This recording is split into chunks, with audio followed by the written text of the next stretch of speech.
खैरपुर जे शाह हुसैन थाणे जे हद ॻोठ भाणो जे रहवासी नौजवान खे बासरनि पारां हथियारनि जे ज़ोर ते यरग़माल बणाए सख़्त तशद्दुद जो निशानो बणाए फ़रार थी विया। SS न्यूज़ जे रिपोर्टर मोहसिन भट्टी मूजिबि उन सिलसिले में ज़ख़्मी नौजवान जे वारसन रियाज़ फुलपोटो अली बख्श ऐं ॿियनि मीडिया खे ॿुधायो त फ़हीमुल्लाह कोर्ट हाज़िरी ते अची रहियो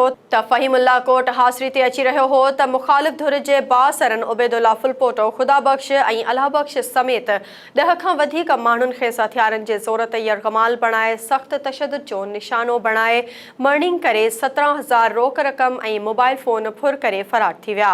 हुननि चयो त अहिड़ो इतला शाह हुसैन थाणे जी पुलिस खे ॾिनो, पर पुलिस जवाबदारनि खे गिरफ़्तार करण बजाए रिश्वत वठी वापसि हली वई।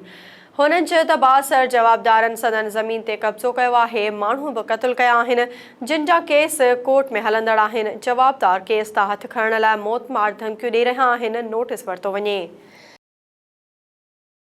मीरपुर बठोरो तालका अस्पताल में गैस्ट्रो जो मरीज़ फौत, वारसन डॉक्टरनि ते ग़फ़लत जो इल्ज़ाम हयो आहे। SS न्यूज़ जे रिपोर्टर अब्दुल रशीद ख़ासकेली मूजिबि ॻोठ अलहवरायो मल्हा जो रहवासी 30 वरहनि जो जुमो मल्हा गैस्ट्रो सबबि अस्पताल में फौत थी वियो।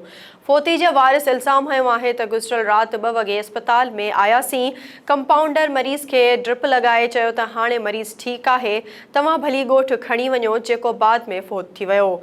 ॿिए तरफ़ अस्पताल जे MS मोहम्मद जुमन अब्बासी जो चवणु हो त फौती जा वारिस अजाया इल्ज़ाम हणी रहिया आहिनि। नाज़रीन, सिंध जे मुख़्तलिफ़ शहरनि में PTI पारां पार्टी सरबराह इमरान ख़ान ते हमले ख़िलाफ़ अॼु बि एहतिजाजी मुज़ाहिरा कया विया। SS न्यूज़ जे नुमाइंदनि मूजिबि भिरिया रोड में PTI कारकुननि पारां आमिर आराई, शहज़ाद पठान, अदनान चौहान ऐं ॿियनि जी अॻवानी में एहतिजाजी रैली कढी वई।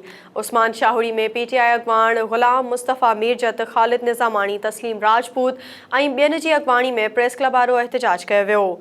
अॻवाननि चयो त इम्पोर्टेड सरकार जीअं हू कंहिं बि सूरत में ग़ुलामी क़बूल न कंदा ऐं पंहिंजे लीडर लाइ जानिन जो नज़रानो ॾियण लाइ तयारु आहिनि। जाती में हक़ मौजूद अदबी फोरम सिंध पारां नामवर अज़ीम किरदारनि, अदीबनि ऐं शाइरनि मामा जुमन दरबदर, ज़ाकिर हुसैन खट्टी, नूरुद्दीन नफ़ीस, ज़ैनुलाब्दीन कुरैशी ऐं नौजवान क़ौमपरस्त अॻवान ग़ुलाम रसूल कलमती खे भेटा पेश करण लाइ जाती में जिन जाग जी जोत जलाए जे उनवान सां हिकु शानदार प्रोग्राम मुनक़िद कयो वियो। SS न्यूज़ जे रिपोर्टर महताब शाह मूजिबि उस्ताद ग़ुलाम कादिर कच्छी अकेडमी में प्रोग्राम जी सदारत नामवर अदीब शाइर इक़बाल शाहीन कई। तक़रीब में ज़ाहिद इसाक़ सूमरो, उस्ताद बख्श अली शाद, अशरफ थहीम, राजा ॾाहिर, अशरफ मल्हा, हबीब मोहसिन मेमण, निसार अहमद समेजो ऐं ॿियनि शिरकत कई। तंगवाणी तालके में अवामी तहरीक पारां वधंदड़ बदमनी, चोरी, फुर ऐं अग़वा वारदातुनि ख़िलाफ़ एहतिजाजी रैली कढी वई। SS न्यूज़ जे रिपोर्टर महताब मलिक मूजिबि एडवोकेट आसिफ खोसो, असगर मलिक, नौबत लाशारी, मंज़ूर खोसो ऐं ॿियनि जी अॻवानी में जाफ़राबाद मेन स्टॉप तां निकितल रैली में सख़्त नारेबाज़ी कई वई। अॻवाननि चयो त तालके अंदरि अग़वा, फुर ऐं चोरी जूं वारदातूं मामूल बणियल आहिनि। पुलिस अमनो अमान बहाल कराइण में नाकाम थी वई आहे। मल्हाड़ो भरिसां तालको मोरो union council Khairwa government boys primary school समी जो तड़ मां बरसाती पाणी नेकाल न थियो। ॿार वण जी छांव में तालीम पिराइण ते मजबूर आहिनि।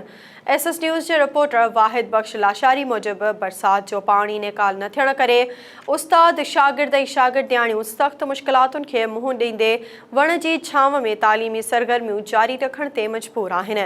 जॾहिं त स्कूल में फर्नीचर जी सख़्त खोट सबबि ॿार पट ते वेही तालीम पिराए रहिया आहिनि। स्कूल में मुक़रर उस्ताद शहबाज़ अली बुर्ड़ो ॿुधायो त तालीम खाते ज़िले नौशरो फ़िरोज़ खे आगाह करे छॾियो आहे, पोइ बि का सहूलियत फ़राहम न कई वई आहे। नाज़रीन, सिंध जे मुख़्तलिफ़ शहरनि में डॉक्टरनि पारां मुतालबनि जी मञता लाइ OPDs जो बाइकआउट करे मुज़ाहिरा कया विया। SS न्यूज़ जे नुमाइंदनि मूजिबि खैरपुर में ग्रैंड हेल्थ अलायंस जे सॾ ते रिस्क अलाउंस ख़तमु करण ख़िलाफ़ सिविल अस्पताल जे डॉक्टरनि, पैरामेडिकल स्टाफ ऐं नर्सिंग पारां 19 ॾींहं बि OPD जो बाइकआउट करे अस्पताल जे मुख्य गेट आॾो धरणो हणी एहतिजाजी मुज़ाहिरो करे पंहिंजे मुतालबनि जे हक़ में सख़्त नारेबाज़ी कई। कुबो सईद ख़ान में पैरामेडिकल स्टाफ पारां OPD जो बाइकआउट करे एहतिजाज कयो वियो। बाड्रे में अॼु बि रूरल हेल्थ सेंटर में OPD जो मुकमल बाइकआउट करे अस्पताल जे मेन गेट ताईं जुलूस कढी नारेबाज़ी कई वई। टंडो आदम में डॉक्टर्स, पैरामेडिकल स्टाफ ऐं नर्सिंग स्टाफ पारां तालक अस्पताल में ओपीडी जो बाइकआउट करे एहतजाजी मुज़ाहिरो कयो वियो। नवकोट में रूरल हेल्थ सेंटर में सिहत खाते जे मुलाज़िमनि ओपीडी जो बाइकआउट करे प्ले कार्ड ऐं बैनर खणी एहतजाजी मुज़ाहिरो कयो।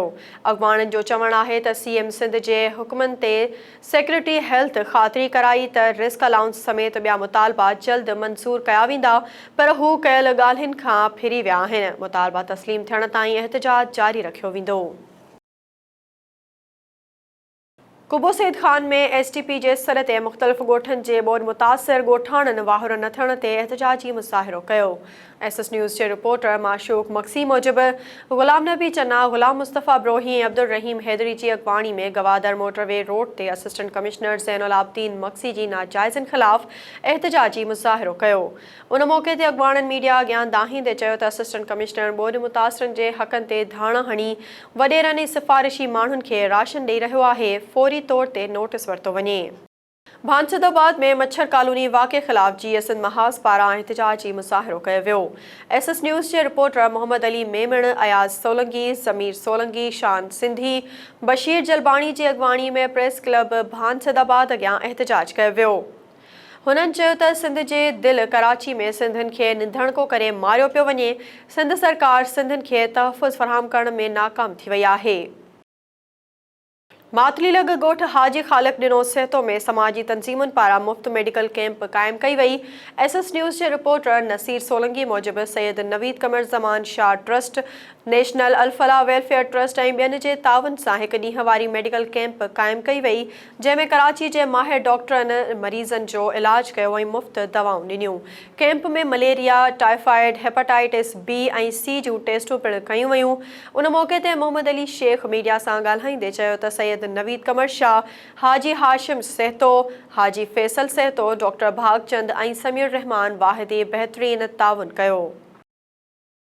ॾेई भरिसां खरड़ो मोरी में पंहिंजी होटल ते वेठल हिकु ॼणे ते फायरिंग दौरान गोली न हलण ते खेसि शीशे जो गिलास हणी ज़ख़्मी कयो वियो।